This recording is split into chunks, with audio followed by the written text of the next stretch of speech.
नमस्ते नमस्ते. Hi guys. Hi guys. Arjun दादा ये रे. हे बघ नमस्ते कर पिल्ल्या. ए पिल्लो नमस्ते. असू द्या कोणीकडं का असाना नमस्ते. नीट बस व्यवस्थित. तर आज सकाळपासून नाही, मी कालपासून व्हिडिओ करायचा ह्यांनी घरी असले म्हणजे व्हिडिओ करायचा असं चाललंय माझ्या डोक्यात. काल जायचं होतं ह्यांना मिटिंगला.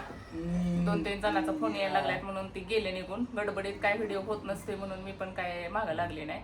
अर्जुन दिवसभर पप्पा कुठं गेलेत ह्याच्यातच त्याचा दिवस गेला. त्यामुळं पण काही करणं झालं नाही. बोर झालं मला लय. आणि आज करायचं तर आज सकाळपासून लागलं पार्लरचं काम. एवढं काम लागलं की म्हणजे मला आता मी बसले आणि पटकन मोबाईल आणला. कामं एवढी पडली, ती पसारा एवढा पडलाय, कपड्याच्या घड्या घालायच्या पडल्यात, सगळं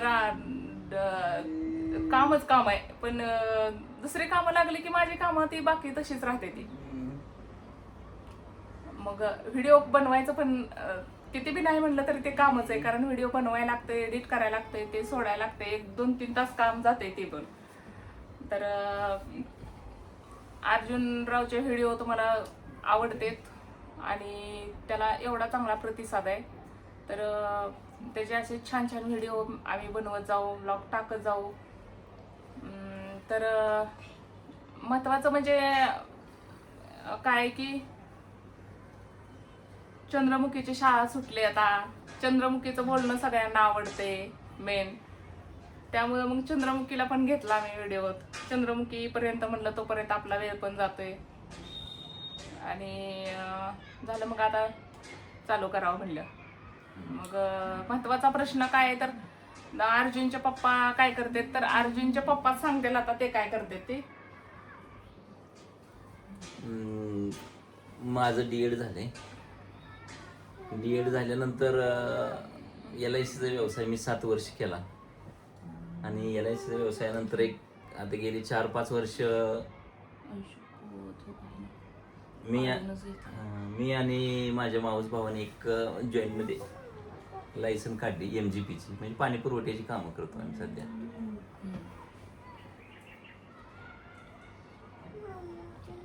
आणि अजून दुसरं बी काय कामं करतात ते.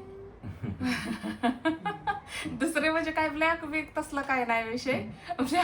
ब्लॅक मध्ये काय आमच्या घरात कुठनंच येत नाही. काय असं शर्ट घालतो. हा म्हणजे बाकीचे जे काय असतील ते म्हणजे त्यांना जर त्याच्यात इन्कम असेल तर ते प्लॉटिंगचं वगैरे काम करते. म्हणजे तर ह्यांनी पण शिक्षकच व्हावं असं ह्यांच्या आईची इच्छा होती म्हणून त्यांनी त्यांचं डीएड केलं. पण हे सापडले कशात, TET CET ह्याच्यात सापडल्यामुळे त्यांचा नंबर त्याच्यात बसला नाही. त्यामुळे त्यांचं ते राहिले. म्हणजे ह्यांच्या स्वतःसाठी नाही, पण आईंचीच इच्छा होती की शिक्षक झालं म्हणजे सर्व्हिस लागली म्हणजे टेन्शन नाही पोरांचं, असं त्यांचं मत एक होतं.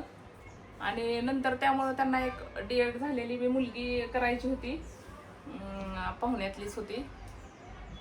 पण त्यांनी ती काय म्हणजे माझा पहिल्यांदा नंबर लागला ह्यांना. म्हणजे बरं झालं. म्हणजे मला पहिल्यांदा दाखवण्यात आल्यामुळं पहिलीच मी मुलगी होती त्यांना दाखवण्यात आलेली. आणि त्यांनी मलाच पसंत केलं आणि माझ्या बरोबरच लग्न झालं म्हणायचं त्यांचं. माझं बी पहिलंच स्थळ होतं आणि त्यांचं पहिलंच होतं. माझी पसंत कशी आहे ते एकदा कमेंट करून सांग. छान आहे. तू छान म्हणते. असू दे बरं. तर महत्वाचा मेन मुद्दा म्हणजे अर्जुनचे व्हिडिओ आम्ही कसं काय झालं ते सांगतो. मुळात काय झालं होतं की आम्ही दोघांनी ठरवलं होतं की चंद्रमुखीचे रील्स बनवायच्या असं आमच्या दोघांच्याही डोक्यात होतं. आणि त्यानुसार आम्ही चंद्रमुखीच्या रील्स बनवायचो.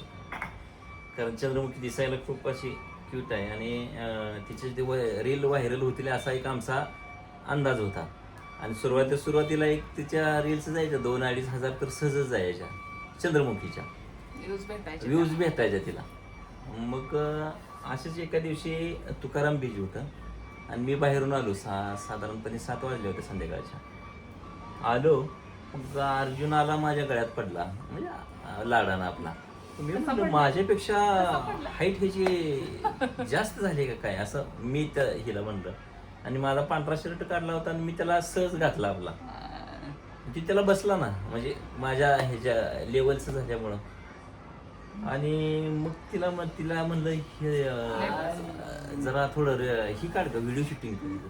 आणि व्हिडिओ शूटिंग केलं आणि सहज मी बसल्या बसल्या आपलं बघू म्हणलं काय कुठलं गाणं ह्याला सूट होते. तर तुकाराम महाराजांचं गीत एक मनानेच आलं होतं तुकाराम ते. बीज असल्यामुळे ते आलंच बरोबर त्याला. आणि ते मग ते बरोबर कनेक्ट झालं. मग मी सोडलं ते, व्हायरल केलं. तर अर्ध्या तासामध्ये 20,000 व्ह्यूज मिळाले आम्हाला. मग आम्हाला कळालं की आम्ही चंद्रमुखीच रील्स व्हायरल करायला बघतोय. आणि नशीब आपलं तुम्हाला आपलं. सगळ्यांना आवडला अर्जुन, जिसका आ गया वो छा गया. मग म्हणलं अर्जुन आम्हाला सगळ्यांना. व्हिडिओ बनवायची पहिल्यापासूनच आवड आहे. हा. फोटो वगैरे काढायचं, त्याच्यावर गाणी टाकायची, गाणी म्हणायची, असं तसं सगळं म्हणजे हीच आहे. आणि नंतर ना जरा म्हणजे 1-2 सॉंगवर गाणी वगैरे म्हणण्याचा ह्यांनी ट्राय केलं. मला काय गाणी वगैरे म्हणता येत नव्हती, काय नव्हती. मी आपल्या कडेला बसायचे नुसती. ह्याला गाणी म्हणता येत नाहीत, नाचवायला चांगली येते. नाचवायला कशाच येते काय मी म्हणते तर. आणि महत्वाचं म्हणजे परत म्हणजे जरा नाही. आणि महत्वाचं म्हणजे काय, आम्ही हॉस्पिटलला घेऊन जातो अर्जुनला दर महिना. सशे डॉक्टरांकडे घेऊन जातो. तर तिथं गेल्यावर मला वाटते एक दरवेळी खूप ही असते तिथं पेशंट वगैरे घेऊन आलेली माणसं असते ती सगळे. तर तिथं आलेले 1-2 जण तरी म्हणजे मला जाताना आवर्जून सांगायचे की ताई तुमच्याकडे बघितल्यावर आम्हाला भारी वाटलं, दोघांकडे बघितल्यावर. म्हणजे एक जण नंबरला थांबायचं, एक जण बाहेर त्याला घेऊन फिरायचं इकडं तिकडं, काय तर त्याला खायला घालायचं. त्याला 1-2-3 तास नंबरला लागतात म्हणल्यावर जरा टेन्शन येतंय का आतमध्ये बसू देत नाही हा एकतर. आणि फिरायचं म्हणतो. मग 1-2 तास आम्ही असं एका जागेवर न बसता कधी कधी फिरतो. हा बसत पण नाही लय. मग तिथल्या गेल्यावर त्याच्या अगोदर कुठले होते त्यांना आमची भाषा पण समजत नव्हती. कर्नाटक मध्ये होती, विजापूर. तर त्यांची मुलगी होती. तर त्यांनी आवर्जून आमच्या दोघांचा नंबर घेतला आणि आम्हाला सांगितलं की तुमच्या दोघांकडे बघून आम्हाला खरंच खूप भारी वाटलं. आणि माझ्या बायकोला पण मी सांगितलं, म्हणजे माझ्या मेहुणीला माझ्या बायकोला दाखवलं तुम्हाला आवर्जून. आणि जरा माझ्या मुलीला मारतात वगैरे असं तसं त्यांनी सांगितलं. आणि तुमच्या चेहऱ्याकडे बघून असं वाटत नाही की तुम्हाला असं मुलं असेल किंवा काय असं तसं बोलले. आणि त्याच्या अगोदर पण गेल्यावर बऱ्याच वेळा अशाच गोष्टी घडल्या. म्हणजे खूप जणांनी असं सांगितलं माझ्या नात्यात हे आहे ते आहे. माझ्या मावस बहिणीला मुलगा असा आहे, पण तिचा नवरा तिला लक्ष देत नाही, सांभाळत नाही. म्हणजे फक्त असं घरात काय कमी पडू देत नाही, पण त्या पोराला लक्ष देत नाही. माझी बहीण एकटीच आहे, एवढी छान आहे, तुमच्यासारखीच आहे, असं तसं सांगितलं त्यांनी. पण तुमचं नशीब छान आहे म्हणल्या की तुम्हाला नवरा तुमचा साथीला आहे आणि मी आल्यापासून बघते म्हणल्या तुम्ही 2 जण मिळून करताय. मग त्यावेळेस पण जरा माझ्या डोक्यात असं आलं होतं की म्हणजे आपण हॉस्पिटलला घेऊन आलो आणि जरा वेळ माणसात थोडं थांबलो तर म्हणजे काही लोक आवर्जून येऊन सांगतात. म्हणजे आपण दाखवायची गरज नाही, म्हणजे ते मनानेच ऑब्झर्व करतात काही गोष्टी. तर मग मी आल्यावर आमच्या घरी सांगायचे ना, म्हणजे आम्हाला असं म्हणले तसं म्हणले. म्हणजे आल्यावर असा विषय निघाला की सांगायचे मी. मग आमच्या जाऊबाई त्या मग त्यांना माहिती आहे आम्हाला दादा हलू नको, आम्हाला व्हिडिओ वगैरे बनवायची आवड आहे, गाणी वगैरे म्हणायची ही ती. मग त्यांनी मला म्हणल्या अगं पोरींच्या व्हिडिओ बनवत आहे, अर्जुनचे पण व्हिडिओ वगैरे असं पण तसं पण म्हणल्या तुम्ही सगळं त्याचं व्यवस्थित करतायच की, मग त्याचे पण व्हिडिओ वगैरे लई चालतील.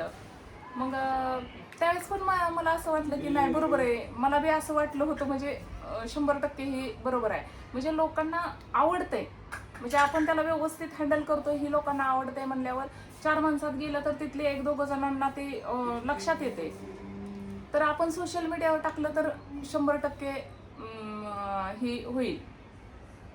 आणि ह्याने असं होईल की ह्या मुलांच्या पालकांना पण एक थोडं धाडस निर्माण होईल, असं पण जरा माझ्या मनात येऊन गेलं. आणि अचानकपणे त्याचा व्हिडिओ टाकताना आमच्या ते डोक्यात नव्हतं. सोशल मीडियावर व्हायरल झाला. सोशल मीडियामध्ये अशी मुलं ज्यावेळेस सोशल मीडियावर टाकायचं कोण धाडस करत नाही सहजासहजी, पण आम्ही असा कंटेंट घेऊन आलो की होय आता स्वीकारलं आम्ही ना. ते अर्जुनला आम्ही स्वीकारल्यामुळं आम्हाला ते जड गेलं नाही, म्हणजे ॲक्सेप्ट केलं. त्यावेळेस मग आपण जीवन जगत असताना एखादी गोष्ट स्वीकारल्यानंतर परत त्याचं काय फार हे वाटत नाही, मग ते आपण त्याच्या अडचणी सांगत बसत नाही.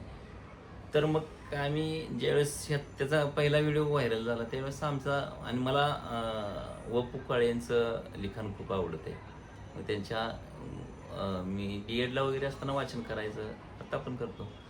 मग त्यांचं एक मला हे आवडलं की जगण्याचा उत्सव, जीवनाचा उत्सव करायचा, जगण्याचा उत्सव करायचा. मग आम्ही आमच्या कंटेंटला ती थीम ठेवली की कुठलीही परिस्थिती असू द्या, कशीही परिस्थिती असू द्या, जीवनाचा उत्सव असं म्हणजे त्याचा उत्सव झाला पाहिजे प्रत्येक क्षणाचा, प्रत्येक दिवसाचा. कामं कुणाला नाहीत, कामं सगळ्यांनाच येते. जीवन जगत असताना संघर्ष कुणाला नाही, संघर्ष तर सगळ्यात जास्त. आणि आम्हाला पण सांगायचं झालं तर एवढा मोठा संघर्ष आहे की काय विचारू नका. म्हणजे त्याचा तर काय विषयच नाही. प्रत्येक माणसाची आपण खंबीर किती राहायला पाहिजे ही गोष्ट मला शेअर करायची आहे. आणि अजून एक महत्वाची गोष्ट मला आठवली म्हणून सांगतो, परत ध्यानात न जातो काय. तर अशा ज्यावेळेस आम्ही रील्स टाकायला लागलो त्यावेळेस मला म्हणजे बऱ्याच जणांनी प्रश्न विचारला की आम्हाला पण असं विशेष मूल आहे, चाइल्ड आहे, तर आम्हाला भीती वाटते की आमच्या नंतर ह्या मुलांचं काय होणार किंवा काय असं. मग त्याच्या दडपणा काय. अरे तुम्ही दडपण कशाला घेता, जोपर्यंत तुम्ही आहे तोपर्यंत तर इट्स ओके, चांगलं सांभाळा ना त्याला. आपल्यानंतर आपल्या घरातील कोणतं असे एकदम चांगले व्यक्ती तयार करून ठेवा की जेणेकरून जर समजा आपलं काय अपघाती निधन काय काय होऊ शकतं माणसाचं, तर आपलं बी काय खरं नाही, तर काय म्हणजे काय सांगू तर शकत नाही आपण. ह्यांना सांभाळायची तेवढी कॅपॅसिटी अशी काय तर प्रयोजन करून ठेवा. बाकी काय आपल्यानंतर काय काय करणार, मग त्या आपल्यानंतर काय म्हणत काय तुम्ही रडतच बसणार का. आताचा क्षण हे कसं हे आहे, मग काय उपयोग आहे? आताचा सगळा दिवस आपला जाणार आहे. आजचं आयुष्य जे आनंदात जगायचंय त्याच्यासोबत त्या टेन्शनने आपलं आजचा कालावधी जो आहे त्याच्या सोबतचा ती प्रेशर मध्ये न घालवता आम्ही ठरवलंय की आम्ही जोपर्यंत आहे तोपर्यंत त्याला आनंद देऊया. त्याच्या आयुष्यात जेवढी सुख त्याला देता येतील तेवढी देऊया. आपण पण त्याच्याबरोबर आनंदात जगूया. मग जर उद्या काय होणार आहे, उद्या काय होणार आहे, उद्या काय होणार आहे, ह्यानी आज जी जगायचं आहे ती पण आपलं राहून जाईल. म्हणजे उद्याचा कुणी बघितलाय, उद्याचा आमचा कुणी बघितलाय, तुमचा कुणी बघितलाय, घरच्यांचा कोणाचाच बघितलेला नाही कुणी. त्यामुळं आजचा सोडायचा नाही, उद्याचा आपल्या हातात नाही ना. मग आजचा दिवस जगून घ्यायचा आणि इतकं मन भरून जगायचं की असं वाटलं नाही पाहिजे की आजचा दिवस वाया गेला.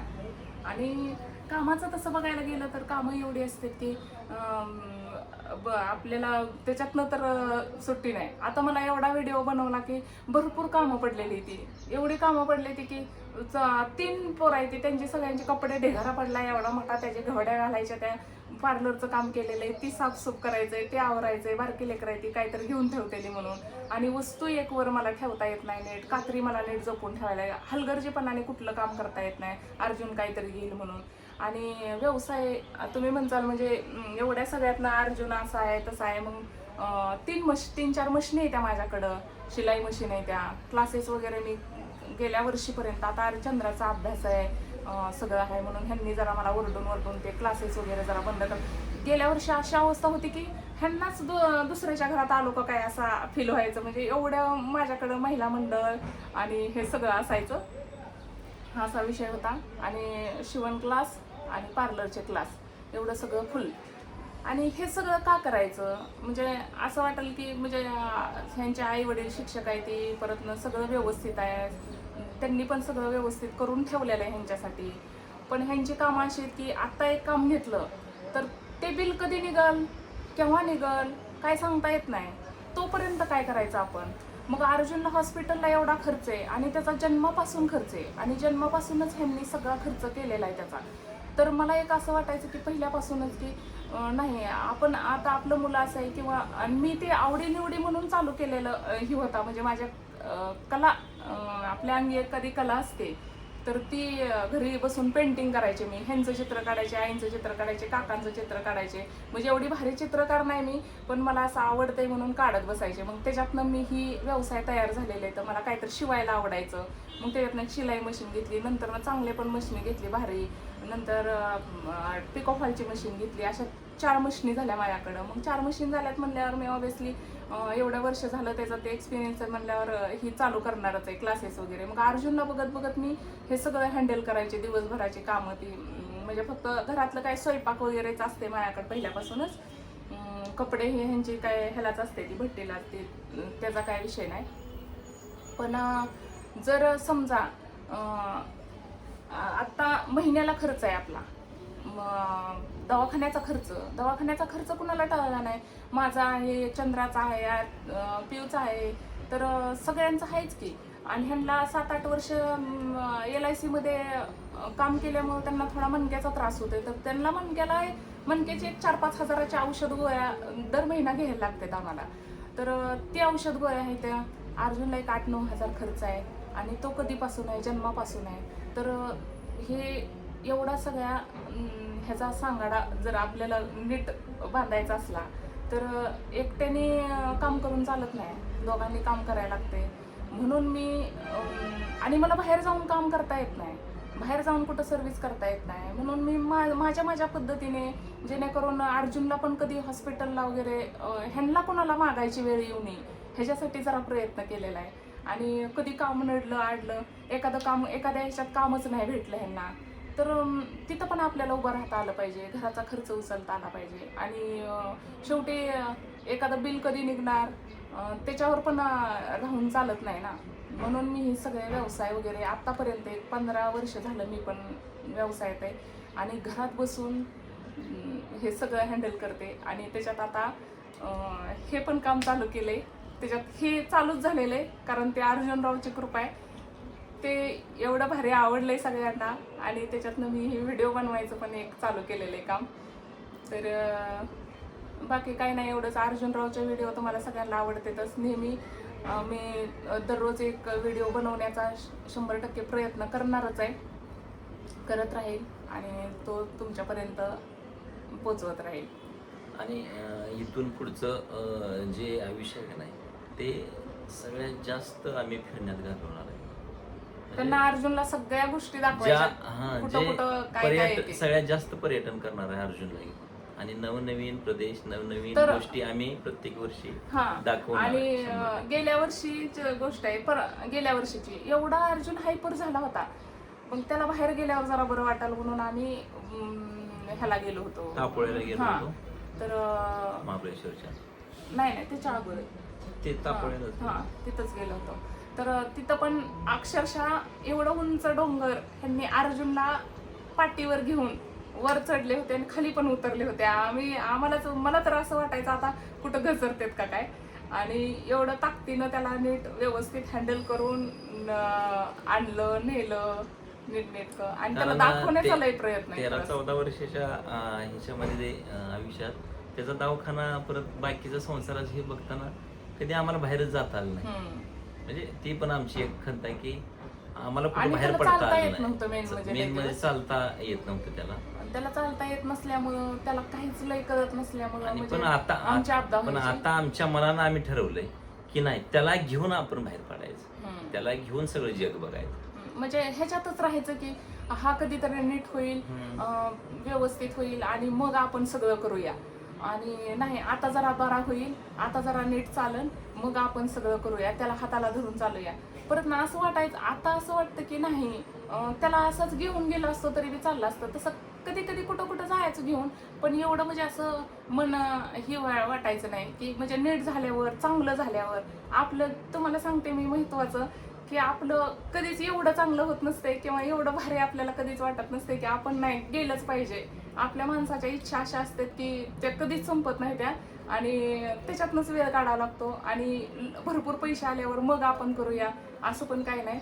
भरपूर पैसे पण आपल्याला आपल्या एवढ्या मोठ्या इच्छा असतात की एवढं आलं की वाटतं त्याच्यापेक्षा जास्त आलं पाहिजे, त्याच्यापेक्षा जास्त आलं पाहिजे. नाही, जोपर्यंत आहे ना तोपर्यंत मन भरून जगता आलं पाहिजे एवढंच मी म्हणेन. कारण आमची पण बरीच वर्ष अशीच गेलेली ती की नाही आजचा नाही उद्या करूया, आजचा नाही उद्या परवा, म्हणजे असं ह्या वर्षी नाही पुढच्या वर्षी करूया असं जरा जगण्यात आले. आणि तरी पण आम्ही तेवढ्यातनं प्रयत्न काय केलाय की हॉस्पिटलला जाताना बरोबर दोघांची ट्रीटमेंट एकाच ठिकाणी असते, यांची आणि अर्जुनची. तर एक 15,000 रुपये तयारीनिशी ठेवायचे आणि त्याला घेऊन जायचं आणि जातानाच ठरवलेलं असायचं. आता का तुम्हाला वाटेल की 10-15,000 रुपये खरंचताना कशाची मजा आली, पण नाही. मी स्वतः ह्यांना 2-3 वर्ष तर काय काम नव्हतं मधल्या काळात, तर मी ह्यांना कुणाला मागायची वेळ येऊ नये म्हणून एक डब्बा केलता डब्बा, आणि त्याच्यात पैसे दररोज येणारे. त्याच्यामुळे ह्यांचे वडील जे म्हणतात ना, संचिता तुझ्या आयुष्याचा संचित आहे, त्यामुळे म्हणतात त्यांनी सुद्धा बघितलेलं आहे ना ते. मग बरोबर महिन्याला ते तेवढा डबा खोलायचा आणि त्याच्यात एक बरोबर तेवढे पैसे साठलेले असायचे. ह्यांना काय आता ह्या 2 वर्षात ट्रीटमेंट चालू झाले, त्याची पहिली होती, एक 10,000 भागायचं. आणि जायला गाडी पहिल्यापासूनच होती. 2,000 डिझेल पाणी आणि 1,000 पर खायला मस्तपैकी बाहेर जेवण करून वाटायचं जाऊ द्या, आपल्याला बाहेर फिरणं तर होत नाही, आपली हीच ट्रिप म्हणायची. तर अर्जुनचा व्हिडिओ का बरं मला अजून पण वाटतो की नाही अर्जुनचेच व्हिडिओ बनवले पाहिजेत आपण. तर बऱ्याच महिलांचे मला कॉल येऊन गेले तर की ताई तुझा व्हिडिओ बघून आम्हाला खूप भारी वाटलं किंवा खूप मोठं धाडस निर्माण झालं. म्हणजे ह्या आईचं दुःख माहिती आहे की ह्या मुलांबरोबर जगताना काय काय त्रास सहन करायला लागतात ती, आणि त्यामुळं तो बाजूला सोडून आनंदाने कसं जगता येईल हा आपला कंटेंट असल्यामुळं जरा हे झालं आहे. त्यामुळे अर्जुनचे व्हिडिओ मी ह्यांच्या गुपचूप ह्यांना विचारलं तर ह्यांनी नको म्हणले, मला राहू दे, यूट्यूब चॅनल चालू केलं आहे. मीच यूट्यूब चॅनल चालू केला, एक व्हिडिओ टाकला, तो पण व्हायरल झाला आणि ह्यांना सांगितलं की असं मी ही केलं आहे म्हणून. व्हिडिओ टाकला होता अर्जुनचा आणि तो पण व्हायरल झाला. म्हणजे अर्जुन यूट्यूबवर आवडला आहे, इंस्टाग्रामला आवडला आहे, फेसबुकला आवडला आहे. तर यूट्यूबचा पण चॅनल आपला मॉनिटाईज झाला आहे. तर तुमच्या सगळ्यांच्या आशीर्वादाने आमच्या आवडीनिवडी जपताना आणि त्याचा लोकांवर पण चांगला प्रभाव पडत असताना ह्या सगळ्या गोष्टी झालेल्या आहेत त्या, आणि त्यामुळं म्हणजे खुश आहेत आम्ही पण. चालतंय, असा सपोर्ट करत राहावा, बाकी काय नाही. हां, बाय बाय, धन्यवाद. Bye bye. हां, टाटा, गुड बाय. झालं. खाल्लं. हां, खाऊन पण झालं बरं का आमच्या चंद्रमुखीचं. हुशार आहे ती.